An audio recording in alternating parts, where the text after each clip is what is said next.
Bien, gente, ya estamos grabando, arrancamos la clase.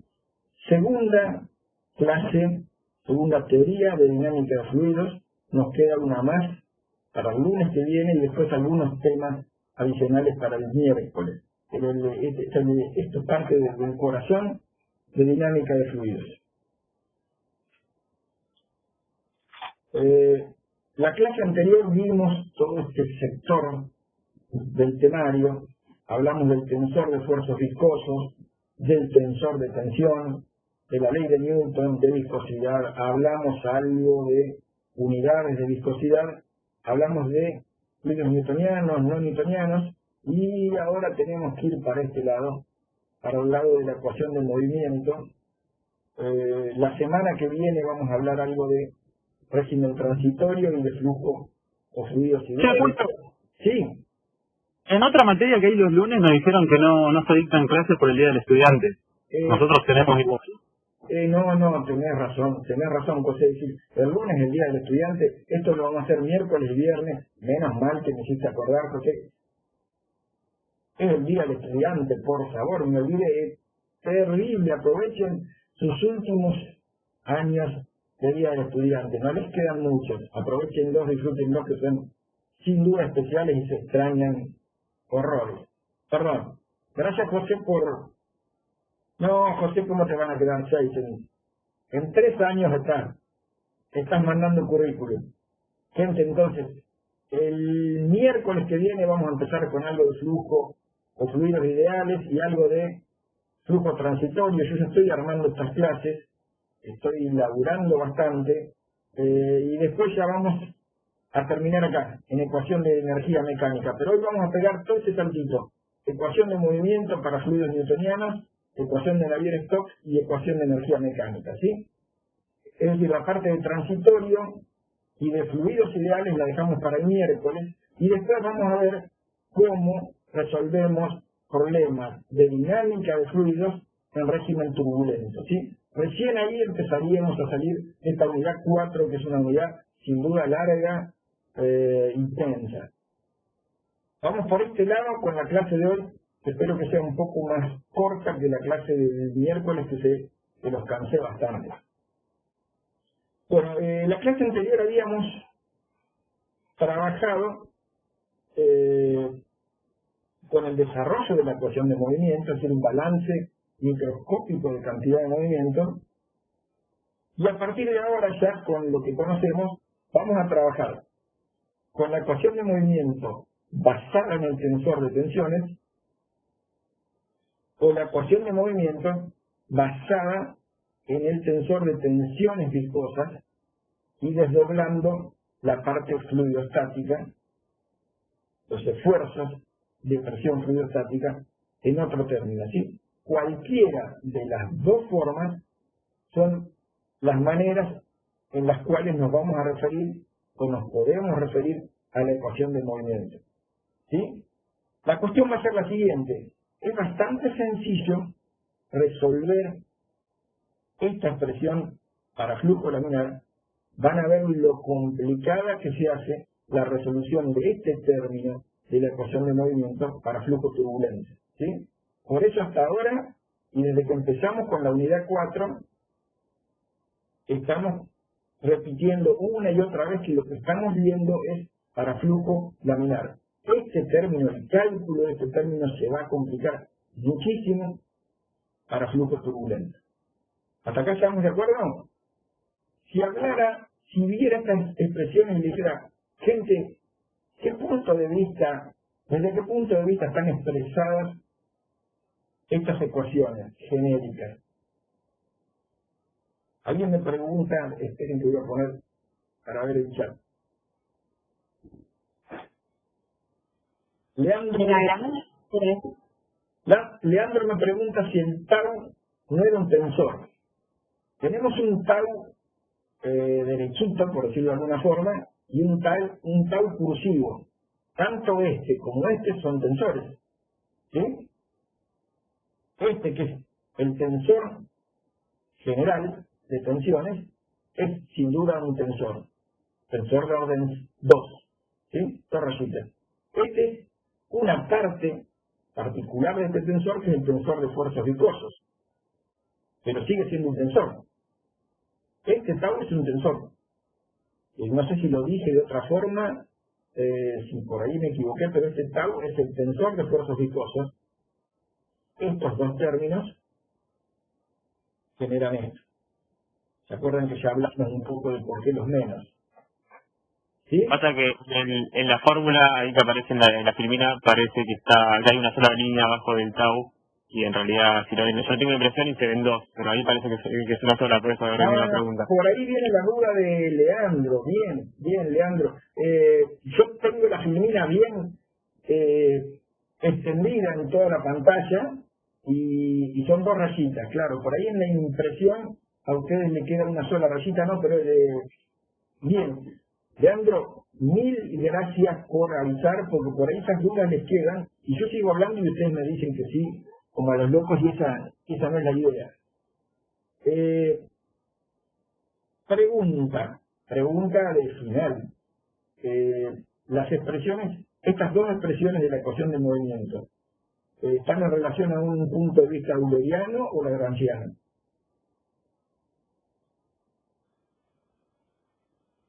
Lagrangiano. Lagrangiano, perfecto. ¿Por qué? Porque la derivada sustancial. Exacto, están en función de derivadas sustanciales.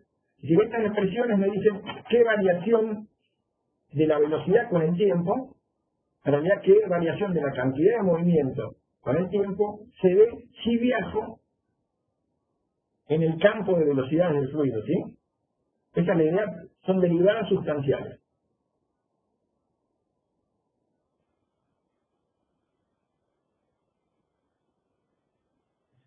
Hay una expresión particular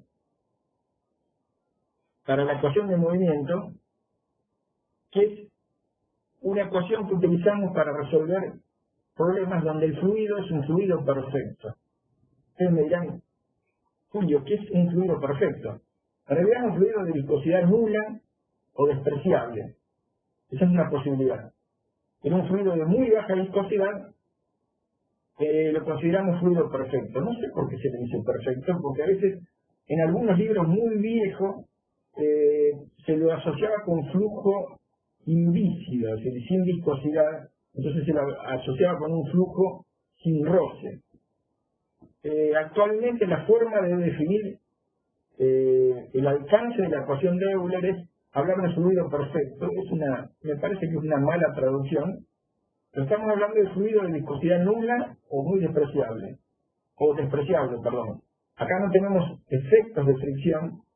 El fluido puede ser hipotético, puede ser real, pero piensen lo siguiente: si yo meto en un cilindro de eje vertical un fluido y empiezo a hacerlo girar, el fluido en un momento va a tomar todo el fluido va a tomar la misma velocidad angular, cada capita va a tener una velocidad tangencial distinta, pero en general el fluido se va a mover todo como si fuera una sola cosa, con velocidad angular constante, y van a ver que no hay fricción entre capa y capa de fluido.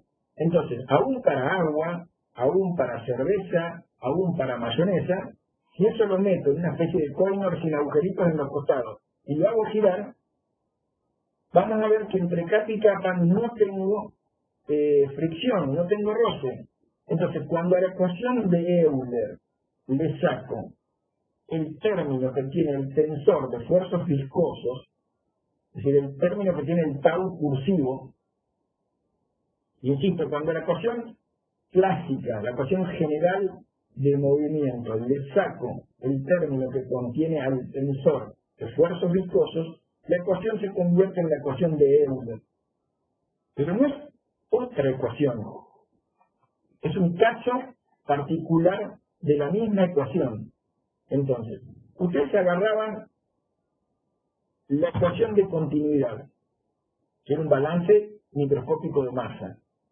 Si lo multiplicaban algún día en un final, me van a tener que decir qué tipo de multiplicación hacen. Por el vector de velocidad, la convierten en una ecuación vectorial de movimiento. esa ecuación vectorial de movimiento puede quedar expresada en función del tau común o del nabla P y el tau viscoso. Ahora, si a esta ecuación le sacamos el tau viscoso, obtenemos la ecuación de Euler. No es otra cosa, es un caso particular de la ecuación de movimiento. Fíjense que tenemos la forma euleriana de escribirlo y la forma euleriana de escribirla y la forma, es decir, la misma ecuación, pero desde el punto de vista euleriano, en función de derivadas locales o parciales, y la misma ecuación de Euler desde el punto de vista lagrangiano. Fíjense que esta derivada sustancial es esta derivada local más este término, ¿sí? Esto le puede dar una idea de cómo expresar esta derivada sustancial. Esta derivada sustancial es esta derivada local más esta. Es decir, la derivada sustancial, que básicamente es la variación total, se compone de dos términos, dos componentes, la variación local y la variación convectiva, es decir, la variación intrínseca de ese campo y la variación que vemos porque nos movemos a través del campo. Variación local, variación convectiva, la suma de ambas. ¿Eso está claro?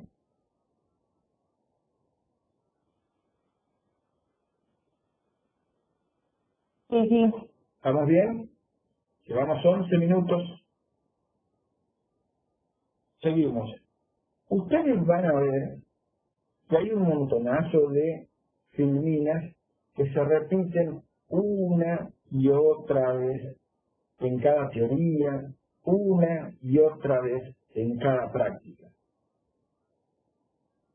Ténganlas en cuenta, porque son cosas que usualmente tomamos en los finales.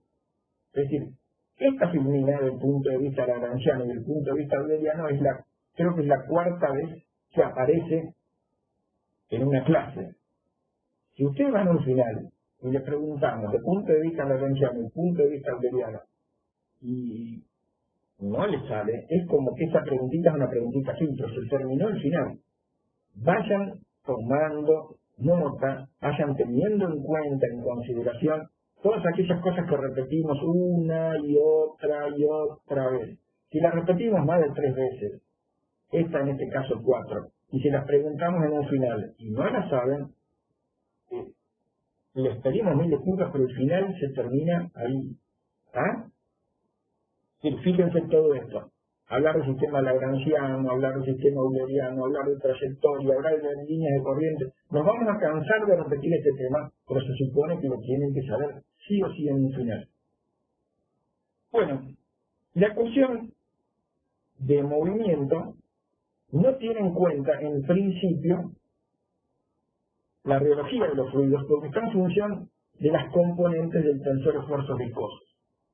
Ahora, si reemplazamos cada uno de estos tau por la expresión que tenemos para fluidos newtonianos, que son las ecuaciones 3.2-11a, 3.2-16 del libro de Beer, y si reemplazamos cada uno de estos componentes del tensor esfuerzos viscosos absolutamente generales y válidos para cualquier rheología, si reemplazamos cada uno de estos componentes del tensor esfuerzos viscosos por su expresión para fluidos newtonianos, lo que tenemos otra cosa.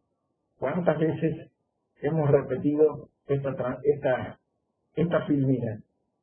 Estas condiciones de contorno más vale que las sepan, pero a la perfección.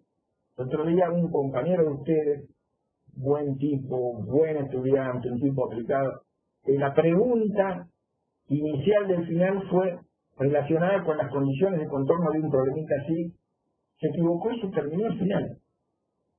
Se terminó el final. O sea, fíjense, de vuelta repetimos condiciones de contorno.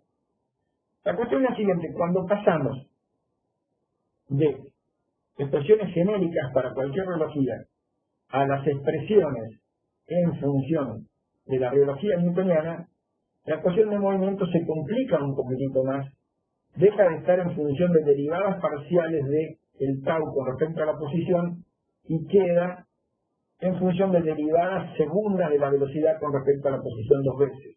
¿Sí?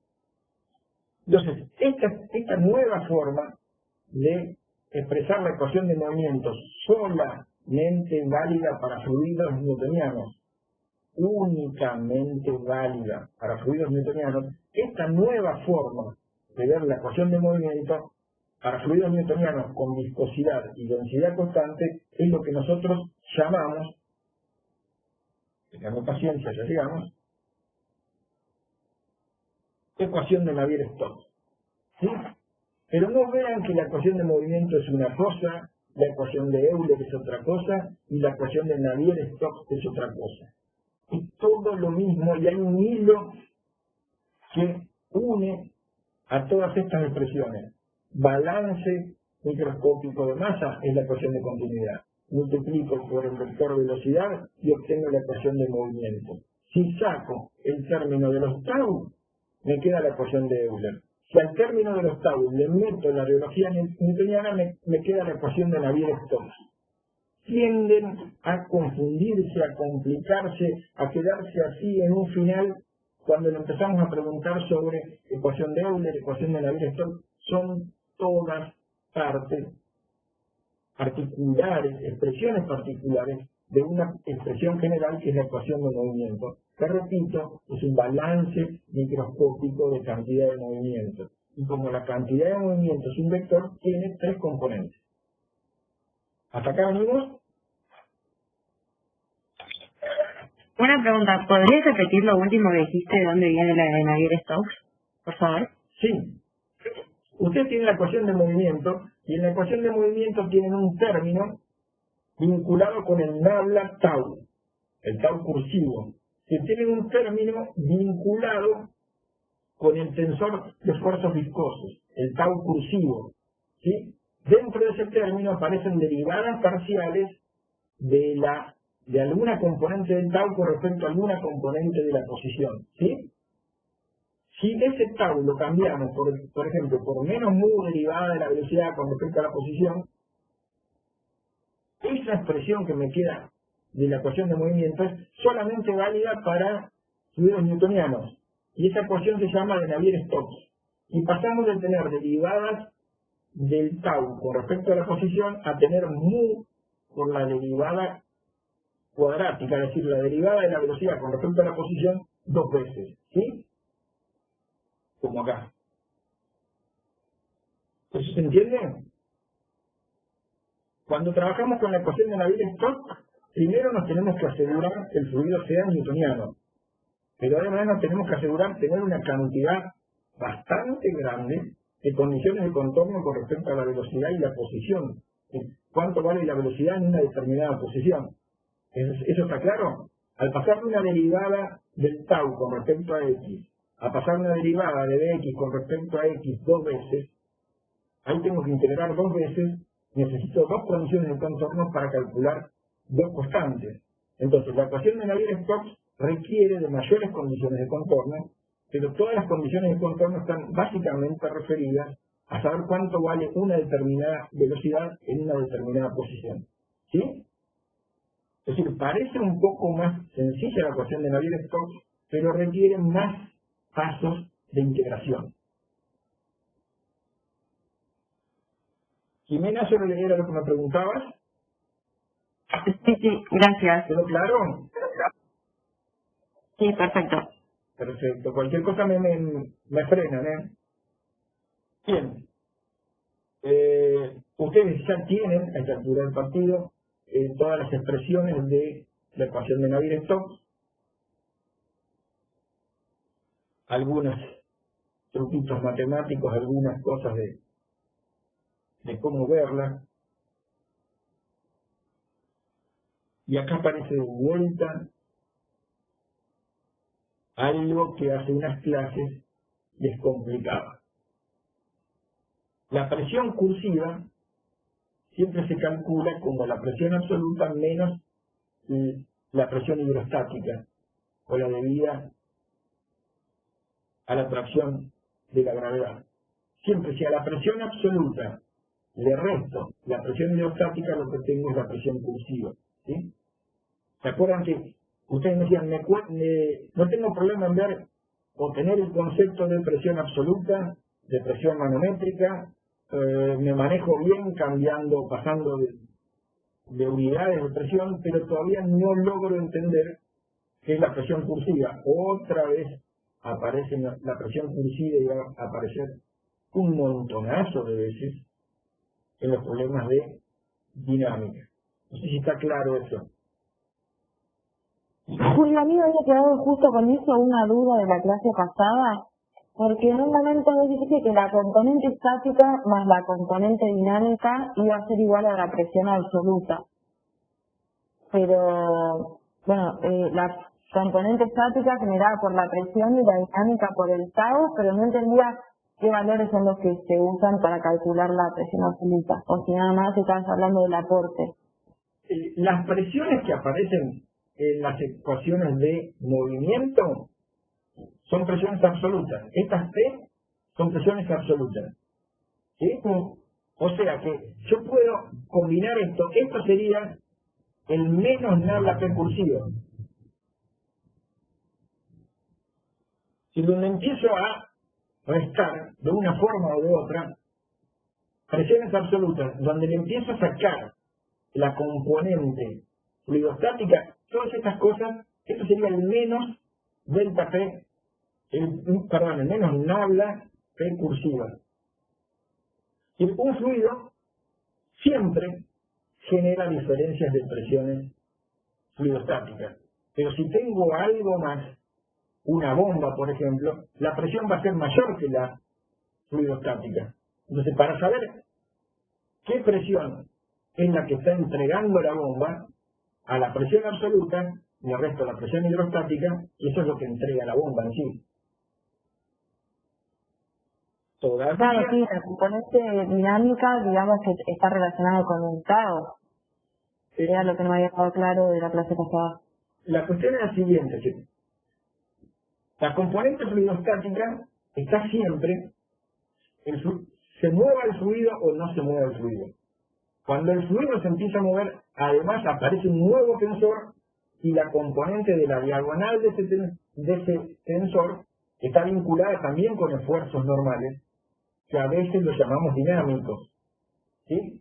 Que son los componentes normales del tensor esfuerzo viscoso, ¿sí? Los esfuerzos viscosos generan o están vinculados, la diagonal del tensor, esfuerzos viscosos, está relacionado con presiones dinámicas, presiones debidas al movimiento que desaparecen cuando el movimiento relativo entre un sólido y un líquido llegamos a velocidades cero, de velocidad relativa.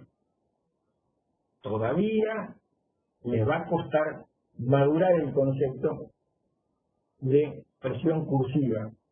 Si este problema absolutamente normal, lo entiendo, trato de ponerme en su lugar, si este problema persiste, lo que podemos hacer es alguna clasecita de 45 minutos, una hora, con la explicación de un problema de un manómetro en particular, ustedes le van a decir, esto era la presión cursiva, y es como que, vieron como los que estudiamos inglés que nos cuesta hablar, porque normalmente estamos traduciendo. Quiero decir tal cosa como le diría, y de repente un día nos toca viajar, y el primer día no entendemos nada, el segundo día más o menos, y al cuarto día, ¡crac!, hablamos sin pensar. ¿Vieron? Ese clic mental, por ahí el clic mental para entender este concepto de delta recursivo se pueda hacer fácilmente en una sola clase de una hora, que tendríamos que ver cómo lo acomodamos. Eduardo me dice, hagamos esa clase, por favor. Sí, profesor, está buenísimo. Vale, yo tengo que reservar un aula, tengo que ver cómo lo hacemos, pero lo vamos planteando, ¿sí? Hago todo lo posible. Este no es un concepto vital para la materia, pero yo quiero que lo entiendan. Quiero que lo entiendan porque va a servir para cañerías, va a servir para bombas, le va a servir para la vida. Así que, listo, yo voy tratando de reservar un aula y hacemos una clase especial. No se hagan problemas. Lo que me gusta es que lo que no entienden me paran y me lo dicen. Y eso está bueno. No se queden con dudas, por favor. Yo hace más de 30 años que estoy en esta materia y a veces tiendo a dar algunas cosas como sobreentendidas. Y ese es un pequeño error que tenemos los profesores viejos. Así que a mí ustedes son un cable a tierra que me dicen, Julio, para esto no entiendo. Es decir, para vos por ahí está claro, pero para mí no. Me frenan las veces que sea necesario y se los agradezco. Antes, Julio, una pregunta. Si podés resumir qué es lo que tenemos que tener importante en cuenta sobre las tablas que habías mostrado. Yo no tengo acá, ¿qué es lo que tengo que saber de esto? Las tablas de las ecuaciones. Mira, lo que tienen que tener son las tablas lo más prolijitas posible y lo más ampliadas posible para verlas con claridad y saber cómo manejarse con las tablas. Si las tablas son para tenerlas, nunca les vamos a exigir que se las acuerden, pero muchísimo menos de memoria. Yo puedo asegurar que los que trabajan resolviendo problemas de dinámica tienen las tablas por las dudas, pero ya en ecuaciones se las acuerdan de memoria. Pero no tiene sentido acordarse las ecuaciones. Yo lo que necesito es que ustedes tengan una buena copia donde se entienda perfecto, donde no vieron que si la copia es mala, por ahí no se toma una X de faceta. Lo único que necesita Constanza es eso, que las tengan prolijitas y entendibles. Nada más.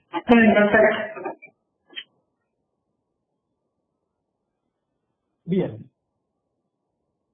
Fíjense, para la resolución de problemas, sobre todo para la aplicación de las ecuaciones de variación, hablo de continuidad y de movimiento. Para la aplicación de estas ecuaciones, para la resolución de problemas, puede ser que los problemas sean de flujo isotérmico. En esta materia siempre los problemas son de flujo isotérmico. Pero puede darse el caso que la densidad y la viscosidad sean variables. Cuando la densidad y la viscosidad no son constantes, a ver, tengo que tener un mensajito largo en el chat.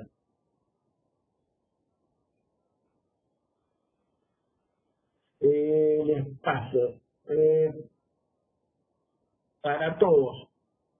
A veces no se escucha lo que dice Julio, porque después que preguntan, queda el micrófono abierto. Después de preguntar, es imposible escuchar bien lo que dice Julio.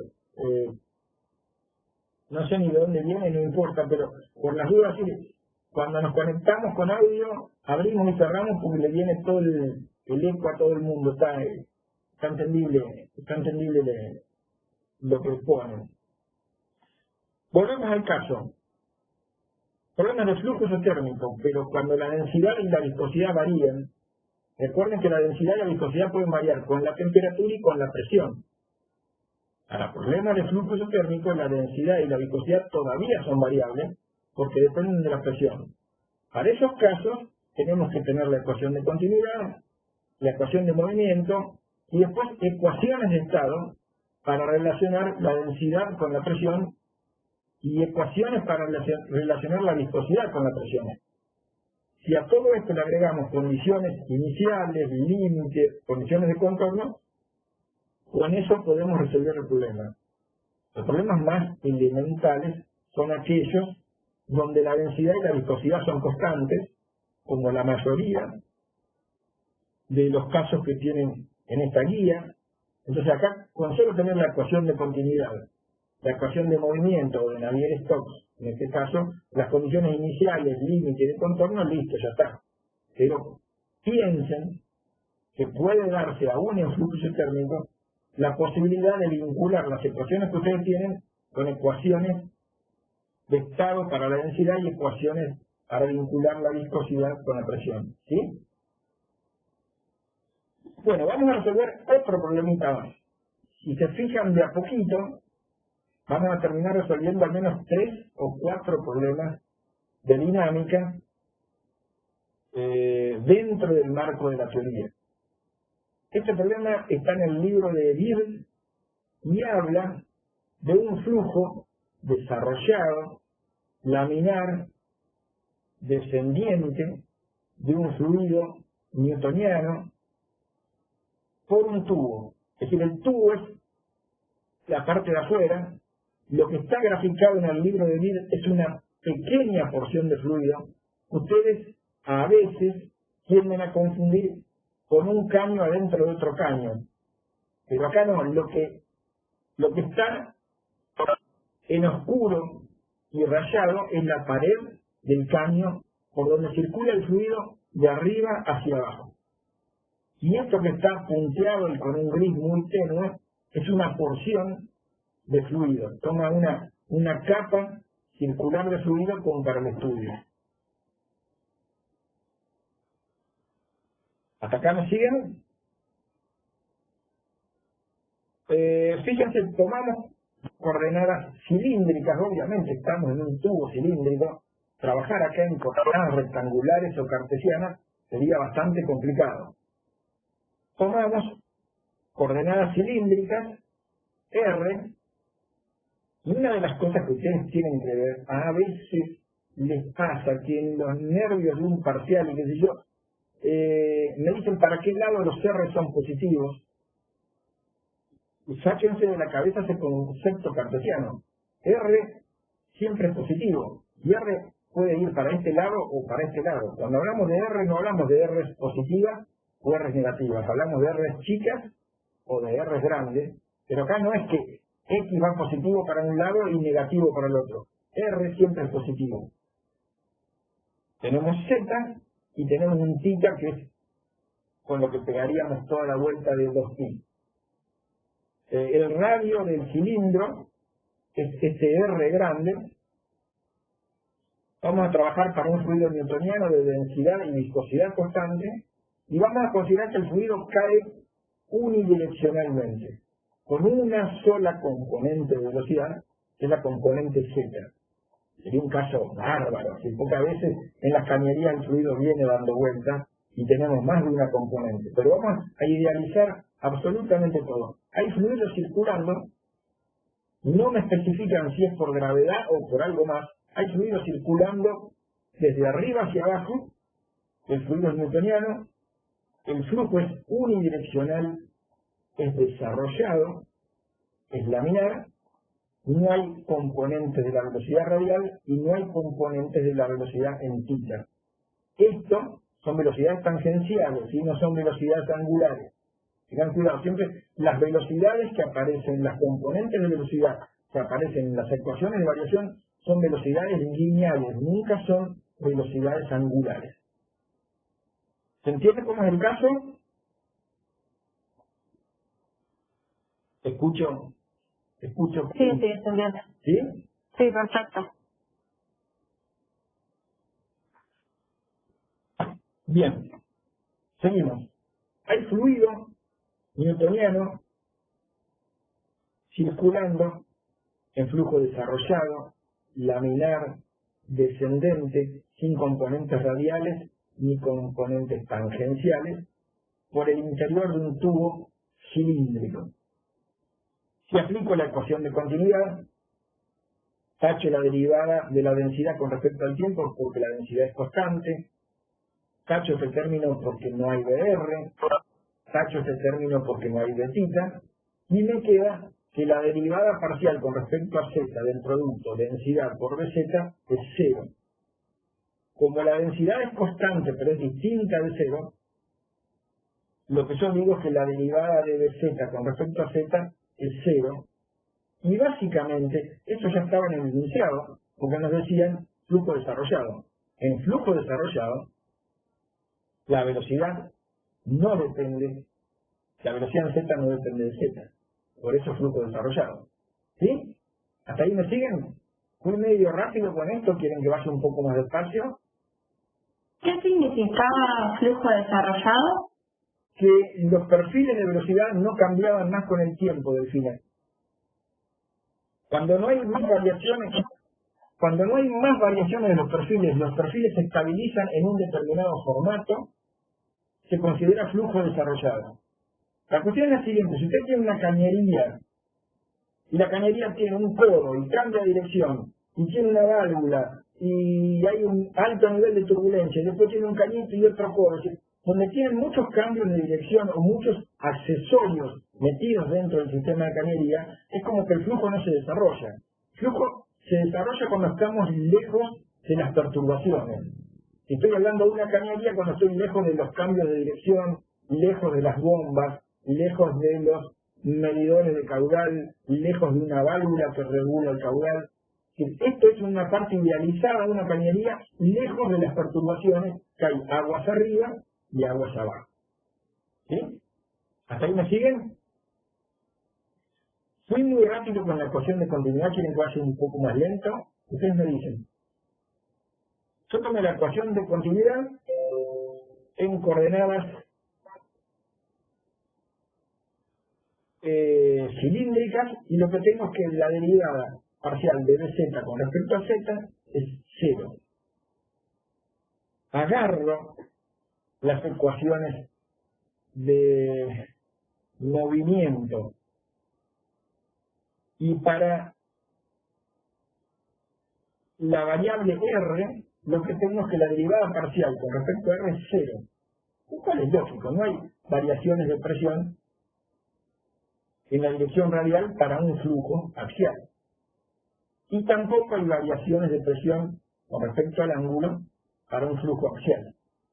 ¿Sí? La cuestión es que aparece un choclito interesante para la derivada parcial de la presión con respecto a z.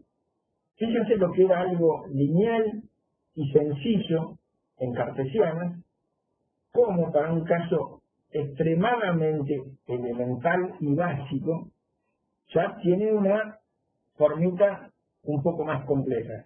Lo que tenemos de la ecuación de movimiento en cilíndrica para la dirección z, que es la dirección del movimiento, donde pasan cosas importantes, tengo que la derivada parcial de la presión con respecto a z es igual a la viscosidad sobre el radio, la derivada parcial con respecto a r de r, derivada parcial de z con respecto a r más rho g. ¿Cuántas condiciones de contorno necesito para resolver esto?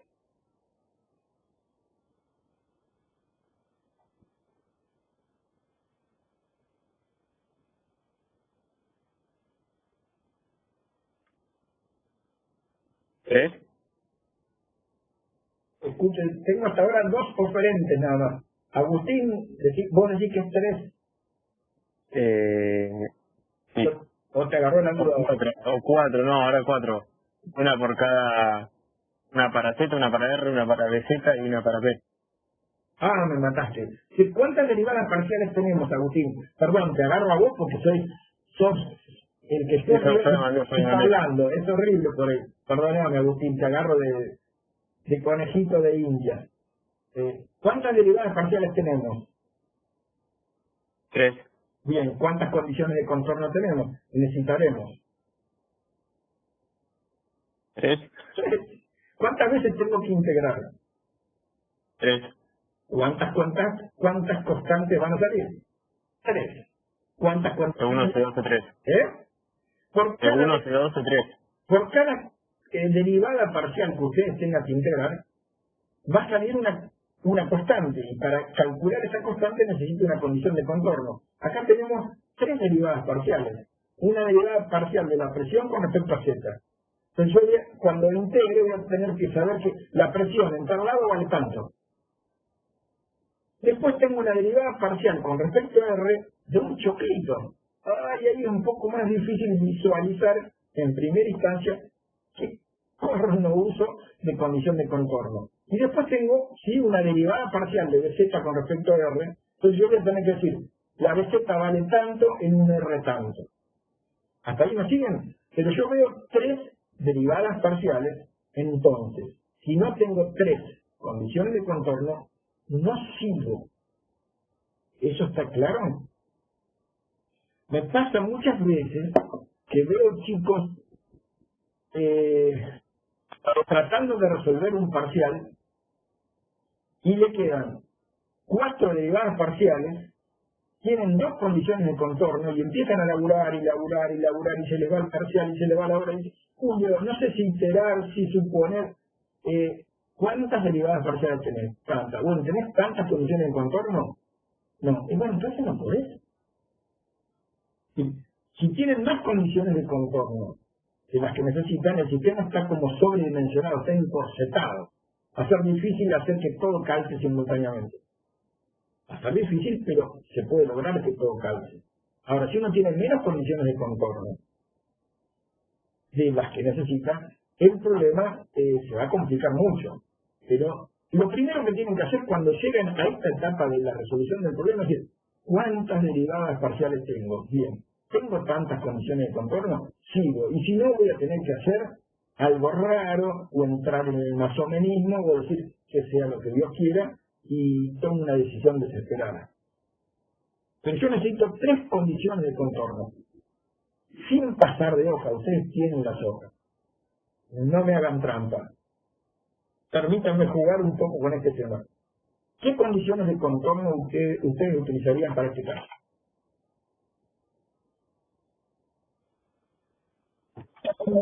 El punto donde está presión atmosférica. Delfina, yo no sé, esto es un pedazo de caño. Yo no sé en qué lugar la presión es la atmosférica. Yo sé que en Z igual a 0, la presión es una presión P sub 0. Pero esto no es como que está abierto a la atmósfera. Esto es parte de una cañería. ¿Sí? Entonces, por ahí nosotros venimos usando P sub 0 como presión atmosférica y eso por ahí es lo que te confunde o lo que te altera un poco. Pero la cuestión es que yo lo que puedo decir, y eso puede ser un dato, que la presión absoluta en Z igual a 0 es P sub 0. ¿Sí? ¿Cómo podrían calcular en un sistema de cañerías una presión en un punto? Una presión absoluta en un punto.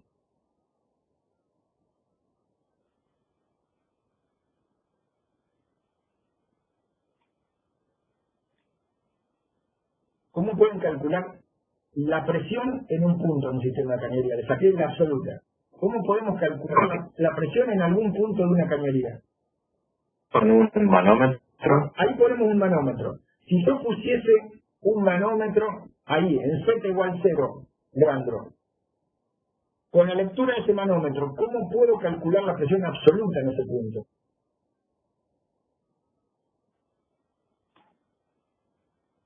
Sumándole la presión atmosférica. Exacto. El manómetro me marca presión manométrica, ¿sí? Diferencia entre la presión absoluta y la presión que tengo en ese, y la presión atmosférica.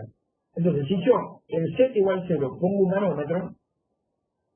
manómetro en un manómetro diferencial, un manómetro electrónico, un manómetro de Bourdon, un manómetro de membrana, lo que sea.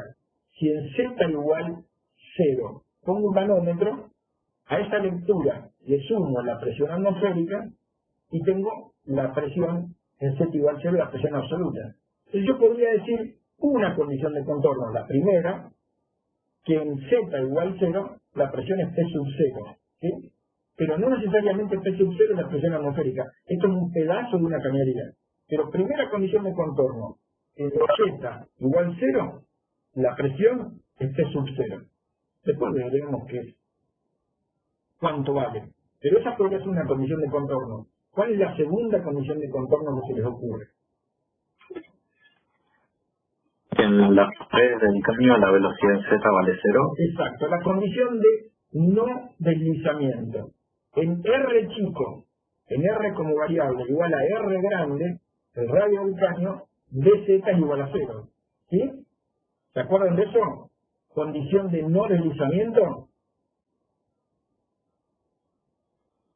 ¿Se acuerdan de eso? Sí. El otro día hablábamos un poco focosamente del tema de esa tierrita superficial que tiene el auto, por más que el auto vaya rápido, no se va. ¿Por qué el auto no se autolimpia cuando voy rápido en la ruta? Porque justito en esa capa la velocidad relativa es 0. ¿Sí? Condición de no deslizamiento. Así que yo lo que puedo decir que en R chica igual R grande, BZ es 0. ¿Sí? Tengo 2 condiciones de contorno. ¿Cuántas necesitaba? 3. 3. Opción por la tercera. Me falta. ¿Cuál es? Interfase libre. ¿Cuál? Ahí abajo está otra presión.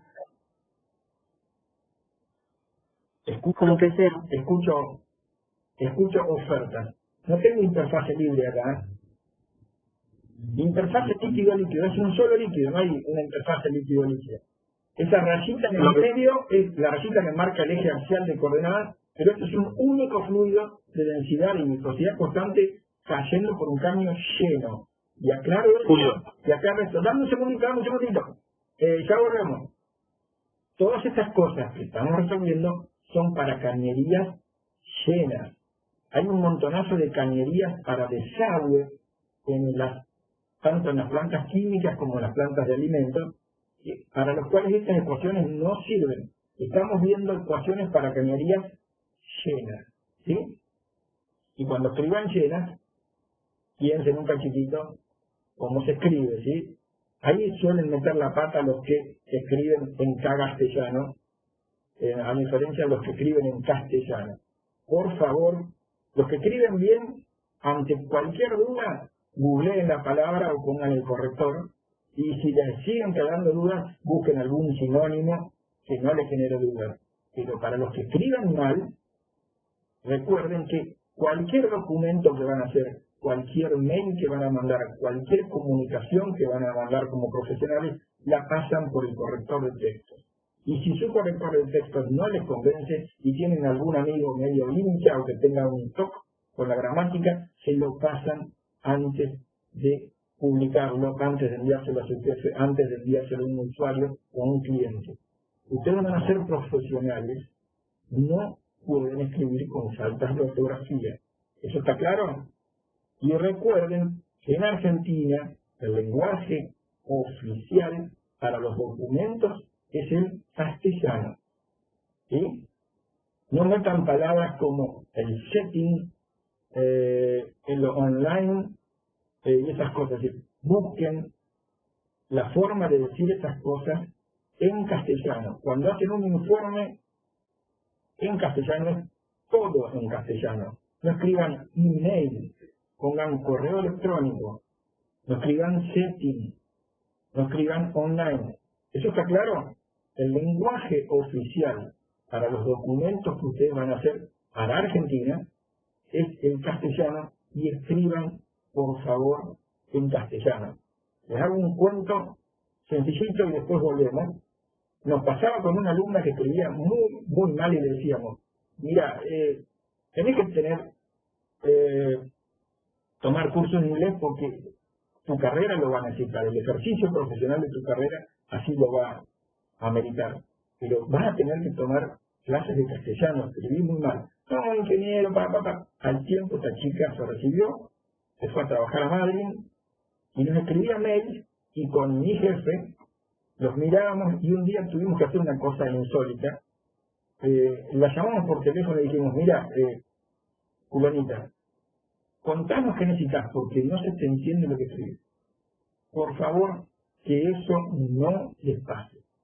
El que tuvo un buen secundario escribe más o menos bien, pero en caso de duda googlean las palabras, en caso de dudas buscan algún sinónimo que no les genere duda. Y los que escriben mal, sean muy cuidadosos con lo que escriben. No puede haber un informe, no puede haber un trabajo final, no puede haber un pedido de presupuesto, no puede haber un presupuesto con faltas de ortografía. ¿Sí? Por favor, escriban en castellano. El año pasado se me enojaron porque dije que el lenguaje de la cátedra del castellano a los 2 minutos tenían 3 o 4 personas pensando que yo hablaba en contra del lenguaje inclusivo y esas cosas. Olvídense, temas políticos no. Trato de no tocar en esta materia, pero sí recuerden que legalmente el idioma oficial en Argentina, y por lo tanto el idioma oficial de cuanto informe técnico se produzca, es el castellano. Por favor, escriban bien. ¿De dónde venía todo esto? Que cuando veo cómo escriben lleno algunas veces, es como cuando veo cómo escriben yendo algunas veces, y me eriza la piel. Es decir, como profesionales no podemos tener ese tipo de errores. ¿Claro?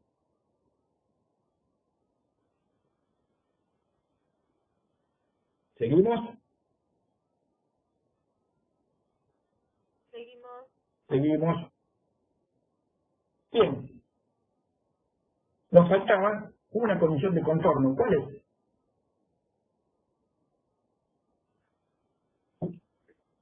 Te la dijeron, pero no la escuchaste. Ah, perdón, José. Repetime. La había dicho Carmen. Sí, que en Z igual a L la presión es PL. Bueno, La podríamos... Carmen, la idea está interesantísima, pero vos, con respecto a la presión y la posición, necesitas solamente una condición de contorno. Entonces, claro, tener dos iguales no sirve de nada. no son iguales, pero son dos condiciones que vos a la presión con respecto a Z la vas a integrar una sola vez. Claro. Poniendo que la presión en Z igual 0 vale P0, es lo mismo que poner en Z igual L la presión vale PL. Pero las dos no te suman. Porque con respecto a la presión vas a integrar una sola vez. Y eso está interesante. Cuando piensen en condiciones de contorno, piensen en las condiciones de contorno que necesitan. Porque por ahí uno arranca un problema pensando que ya tiene las tres condiciones de contorno y en realidad no las tiene. Entonces, la pregunta del millón, y ya casi una hora de clase, tenemos que ver... Candela, ya voy. Los chats me aparecen y me desaparecen. Hay una opinión que dice, en Z igual 0, la velocidad es máxima. Z igual 0, si cuando entra el caño la velocidad es máxima. O en R igual 0.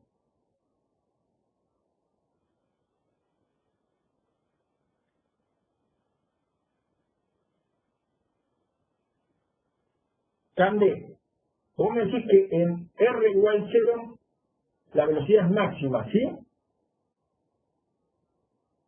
Es razonable, pero en realidad lo que estamos buscando es el perfil de velocidad. Algunos dicen que el tau RZ es 0, en R igual a 0. La cuestión es la siguiente. Estamos intentando encontrar los perfiles de velocidad y los perfiles de esfuerzo de corte. ¿Sí? Entonces no podemos tomar decisiones vinculadas con lo que estamos buscando. Como yo digo que la velocidad en R igual R grande sobre 3 vale B sobre 2, cuando resuelva va a dar eso, porque es lo que yo metí como constante en las condiciones.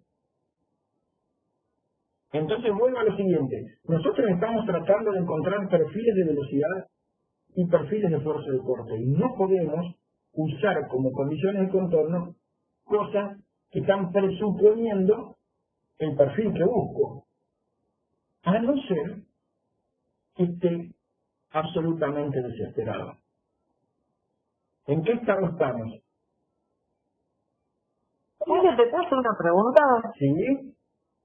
¿Cómo me doy cuenta de esa tercera condición? Porque con lo que decís de las tres derivadas, yo sé que una condición va a ser la presión respecto ¿A Z? a Z, el otro ya lo encontramos, que es la condición de no deslizamiento, que es la velocidad con respecto a R, y esa tercera que es la que nos está faltando. ¿Cómo me doy cuenta? Porque como eso como si fuese una derivada de la derivada, no logro ver esa tercera condición, ¿cómo la descubro? Bien, en realidad, acá es donde empezamos con lo que ustedes en principio, con lo que a ustedes en principio les incomoda, que es el masomenismo. ¿Sí? Yo lo que busco es alguna condición de dBZ/dr. ¿Sí? ¿Y qué es lo que dice el libro? Dice que en R igual 0, dBZ/dr es 0. Si el libro presupone que en el centro la velocidad es máxima, y si la velocidad es máxima, el tau es 0. Pero en realidad es una suposición. Esto es lo último a lo que tienen que apelar cuando están resolviendo un problema. Un problema siempre tienen que intentar resolverlo con datos constantes y sonantes, y no con suposiciones acerca de lo que andan buscando, y mucho menos con inecuaciones. La cuestión es la siguiente: en este caso tengo dos condiciones claritas, y la tercera la tengo que suponer y después validar. Cuando a ustedes les falta una condición, ustedes la imponen y después la validan experimentalmente, y esto es lo que pasa en este caso. Lo que se hizo en este caso fue suponer que la derivada de z con respecto a r en r igual 0 es 0. Y eso se toma como tercera condición de contorno, pero después tengo que validar la expresión final a la que llego con datos experimentales. Pero esa tercera condición de contorno es la que en un parcial me pone los pelos de punta, porque en realidad yo estoy buscando el perfil de velocidades y me da cosa, por decirlo de alguna forma, suponer algo sobre el perfil de velocidades que estoy buscando. ¿Sí? Entonces, tanto en el libro de Bill como Whittaker, como en la mayoría de los libros y en las expresiones aún más antiguas, lo que se hace para resolver este problema es tomar una condición de contorno a validar más adelante y a validar experimentalmente. La condición de contorno que se toma, y ahí es donde te entiendo, Eugenia, lo que vos me preguntás, yo busco una condición de contorno acá, de P a Z, fácil. Busco una condición de contorno y acá es una derivada parcial se complica eso. Pero sí, fíjense que digo que la derivada parcial de z con respecto a r en r igual 0 en un punto es 0. Eso es presuponer un perfil de velocidades y presuponer que en r igual 0 la velocidad va a ser 0. ¿Sí? Otra pregunta, nosotros habíamos dicho que cuando el líquido estaba en contacto con el sólido, la velocidad era 0, la condición de no deslizamiento, sí. Y que la velocidad iba aumentando a medida que yo me alejaba. Exacto. Entonces ahora, en el centro es 0. Perdón, no te escucho bien, Eugenia. Yo decía que la velocidad mínima, o sea que 0, cuando el líquido estaba en contacto con el sólido. Sí. Y que el vector de velocidad se iba aumentando a medida que yo me iba alejando. De la pared, sí. Sí. Y ahora en el centro es 0. No, ahora en el centro lo que digo que es máxima. Lo que digo es que en el centro la derivada de z con respecto a r es 0. Y digo que es un máximo absoluto, no relativo.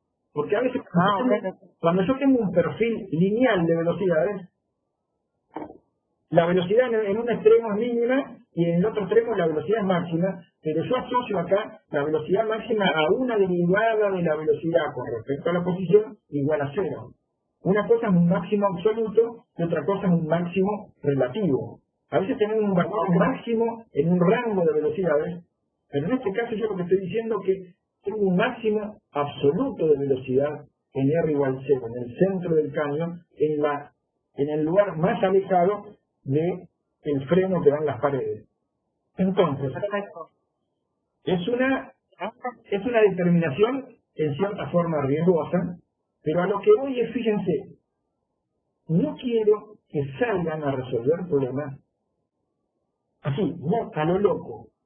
Fíjense que me quedé en esta ecuación y hace exactamente 30 minutos que estamos hablando de esta ecuación. No quieran avanzar rápido. Y vuelvo a repetir lo que me pide Micaela de la tercera condición. Lo que yo estoy diciendo es que en R igual 0, la derivada parcial de z con respecto a R es 0, con lo cual estoy presuponiendo que la derivada de la velocidad en z con respecto a r es 0, lo que estoy presuponiendo es que hay un máximo absoluto, no un máximo relativo, un máximo absoluto de velocidad en el centro del cañón, y en realidad después lo tendría que verificar de alguna forma, ¿sí? Pero estoy tomando una decisión masoménica.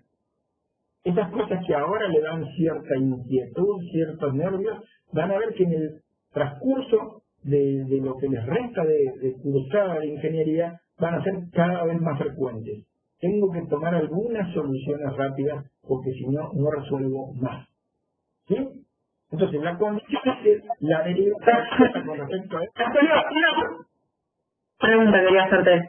¿Por qué elegiste estas ecuaciones y no las clásicas de cilíndricas que aparecen en la tabla 3.4T? ¿Se entiende mi pregunta? Sí, se entiende perfectamente, porque como se trataba de un fluido newtoniano, y yo me parece que tengo tres condiciones de... Cuando yo tengo una interfase fluido-gas, yo sé que voy a tener alguna condición de tau. Pero acá era un fluido adentro de un caño, me parecía que no iba a tener ninguna condición de tau. Entonces, todo me daba la sensación que las condiciones de contorno iban a ser de velocidad. Por lo tanto, preferí tener derivada segunda de la velocidad con respecto a la posición dos veces, y no derivadas parciales del tau, porque no tengo condiciones de tau para este caso. Por eso elegí esto. ¿Sí? ¿Está claro, Constanza? Sí, perfecto. Julio, tengo una pregunta. Dame un segundito, Delfina, por favor. Leandro dice, entonces la condición es que el tau RZ es cero. Sí, si la velocidad es máxima, el tau es cero. Si tengo un máximo absoluto, si la derivada de dz con respecto a r es cero, obviamente el tau es cero. Entonces puedo decir que en el centro del tubo la velocidad es máxima y en un máximo absoluto. Es lo que puedo decir. Si hubiera arrancado con las otras expresiones, con las expresiones de tau, podría haber puesto como condición de tau que el tau en r igual 0 era 0 y trabajaba con las otras expresiones. ¿Sí?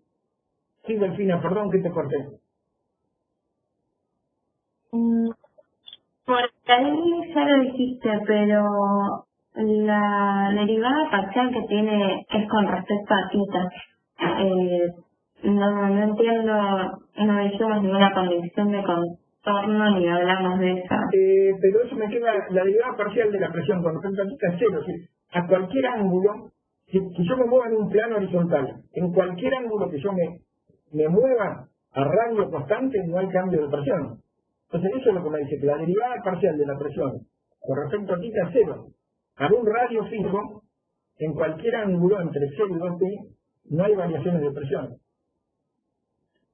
Ah, está bien. Entonces, claro, cuando hablaban de que, porque me parecía que la primera, la que es con respecto al radio, sí habíamos... El radio significa que me acerco a las paredes en cualquier dirección. ¿Sí? ¿Cómo varía la presión a medida que varía el radio? ¿Sí? O para el otro lado. ¿Sí? Hoy me siento raro porque la cámara me quedó en espejo, entonces yo muevo las manos para un lado y me salen para el otro. Para la próxima clase lo arreglo. ¿Sí?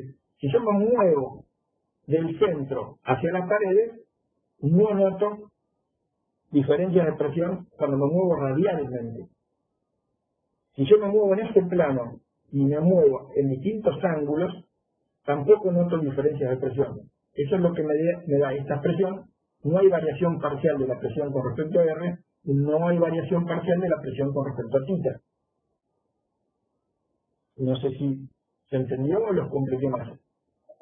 Sí, entonces cuando hablas de las tres derivadas parciales, ¿eran las tres de abajo? O sea, de la última De acá. ecuación. Lo que yo quiero claro, Delfina, lo que yo quiero integrar es esta expresión. ¿Sí? Porque esta componente y esta componente no aportan nada. Cuando yo hablo de las tres derivadas parciales, vino bien, porque por ahí ustedes decían, acá tengo una derivada parcial, acá tengo una derivada parcial, acá tengo tres. Por ahí a alguno se le ocurre decir, necesito 5 condiciones de contorno. Delfina, mil gracias. Sí. Estaba refiriéndome a tratar de resolver esta expresión. Así que, ¿vieron cómo ayuda el ida y vuelta? ¿Sí? Yo cuando hablaba de tres derivadas parciales estaba hablando de esta expresión y por ahí no fui lo suficientemente claro. 1.000.000 de gracias, Delfina. Gente, llevamos 1 hora, pero me falta poquito. ¿Quieren que se... Julio, una última pregunta. ¿Puedo hacer una última? Todas las que sean. La última es cuando estás por morir. Esperemos que eso no pase, Eugenia. La última de este ratito puede ser. Pero... sobrevivientes. Somos todos sobrevivientes. el tema de esas decisiones que yo tengo que tomar, Sí, ¿hay algún texto o algo donde yo pueda informarme o eso me lo va a dar la práctica? cuando sos un ingeniero senior, ya te lo dio la práctica, estás cancherísimo, tomás esas decisiones con una frialdad absoluta. Cuando sos Estando en modo examen. Cuando estás en modo examen, estás menos que en un ingeniero junior. Estás en un nivel de cagazo importante, porque estás jugando la cursada. Entonces, básicamente, el único libro que te puede acompañar ahí es o la Biblia o el Corán y encomendarte a tu Dios particular y tratar de no equivocarte. Ustedes van a ver, yo a veces veo a los chicos que trabajan conmigo y hacen un cálculo de cañería y por ahí están 3 días haciendo el cálculo y yo lo hice mentalmente en 10 minutos. Pero yo llevo 35 años de ejercicio de la profesión, trabajando como ingeniero, ¿sí?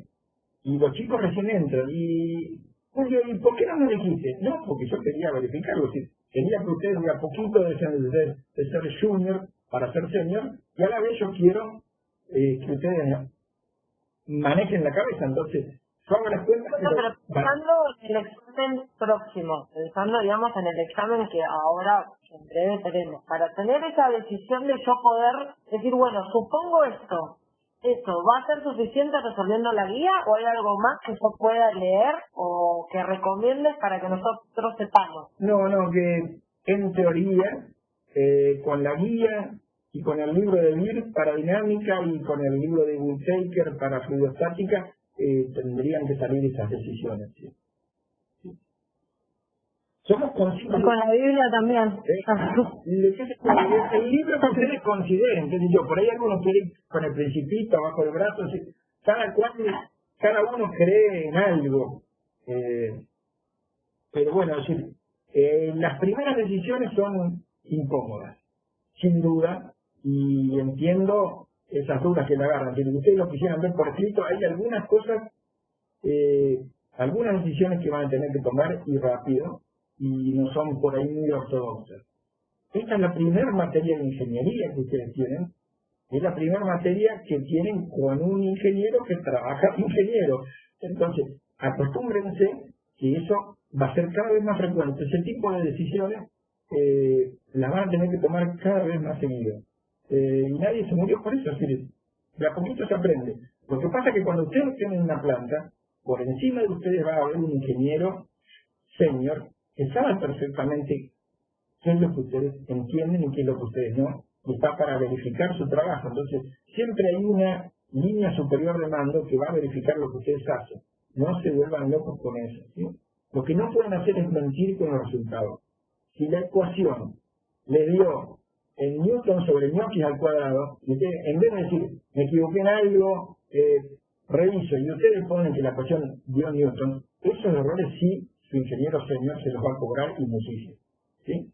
Y si ustedes escriben con falta de ortografía, su ingeniero senior se los va a cobrar, pero también los administrativos se los van a cobrar y el contador se los va a cobrar. Es decir, por favor, escriban en un correcto castellano.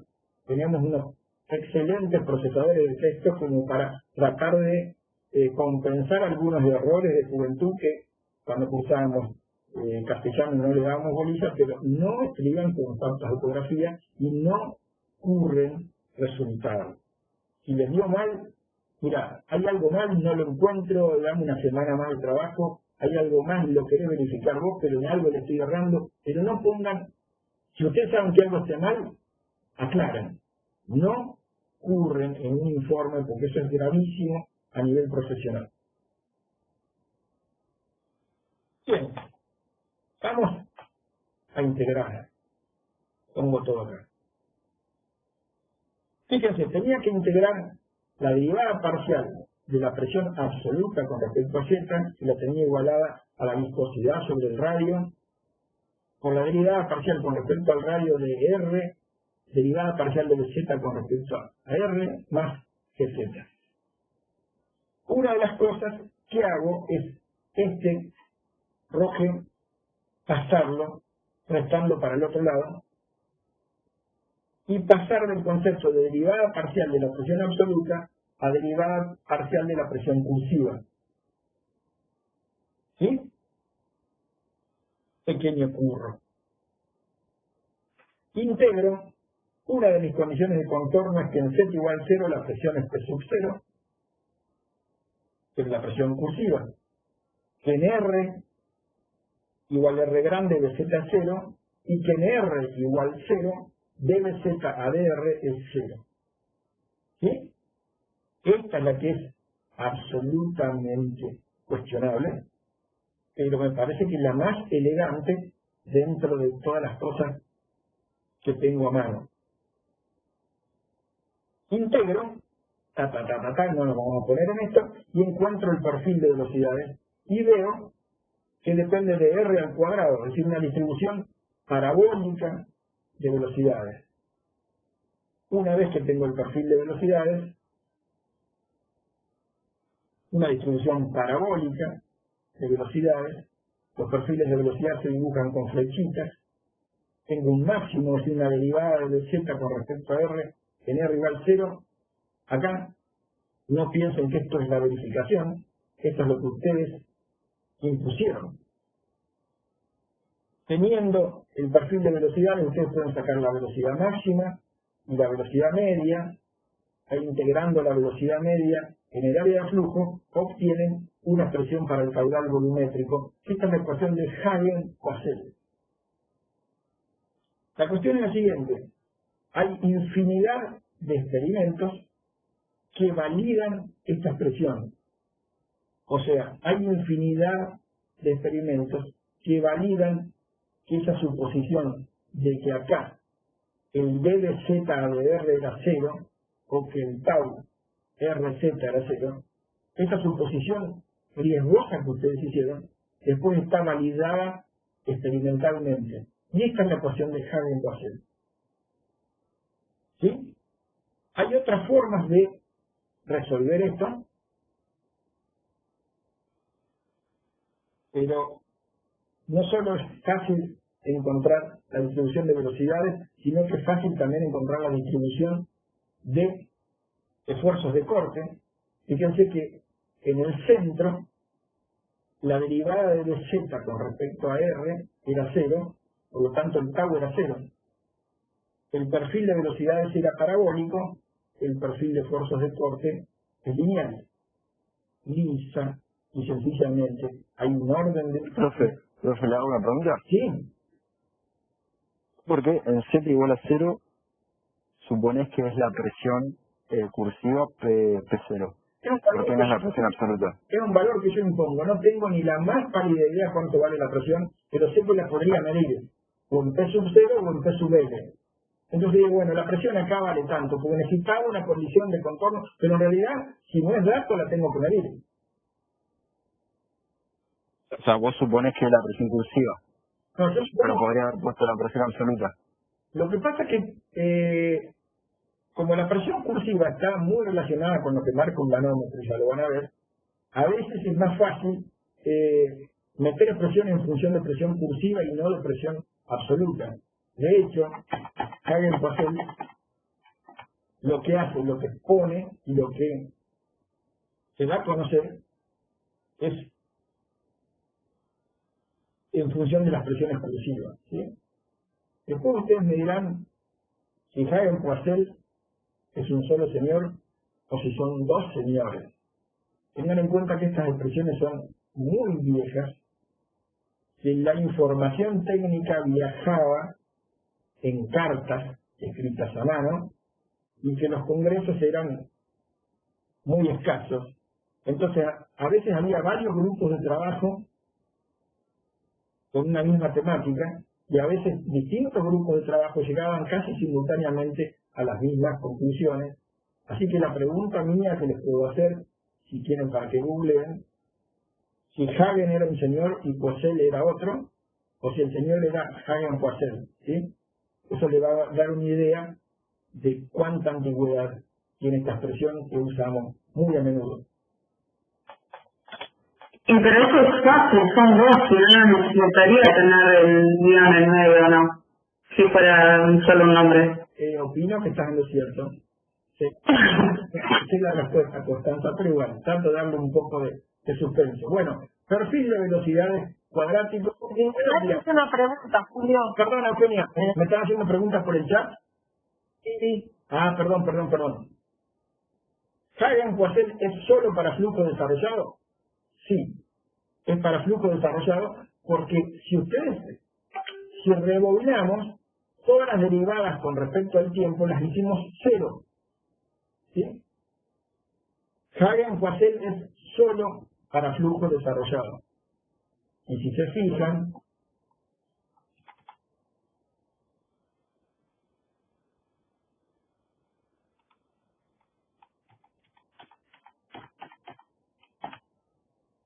Hagen-Poiseuille es para fluidos newtonianos, porque aparece la viscosidad newtoniana, no aparece una viscosidad aparente. Hagen-Poiseuille es para flujo en conductos cilíndricos. La diferencia de presión está expresada como diferencia de presión cursiva, y la viscosidad es la viscosidad newtoniana. Entonces, Hagen-Poiseuille es para un fluido de densidad y viscosidad constante, para un newtoniano, para flujo desarrollado. Hagen-Poiseuille viene de hacer cuentas y desarrollos donde todas las derivadas parciales con respecto al tiempo se han hecho cero. Por lo tanto, sin duda, Hagen-Poiseuille es para flujo desarrollado, no es para flujo transitorio. ¿Hasta acá estamos? Lo que viene es otra forma de resolver Hagen-Poiseuille, que eso se los dejo, mírenlo, es otra forma. En realidad hay yo he visto 3 o 4 formas distintas de llegar a la misma ecuación, y les dejo esta, que por ahí es la más clásica, pero fíjense una cosa, tiene que haber absoluta correspondencia matemática entre el perfil de velocidades y el perfil de fuerzas de corte. Y el nexo es la expresión geológica que vincula la componente del esfuerzo viscoso con la derivada de la velocidad con respecto a la posición. No pueden hacer un perfil de velocidad mal y un perfil de esfuerzo de corte bien, o al revés. O están los dos perfiles bien, o están los dos perfiles mal, porque saben cuál es la vinculación entre uno y otro. No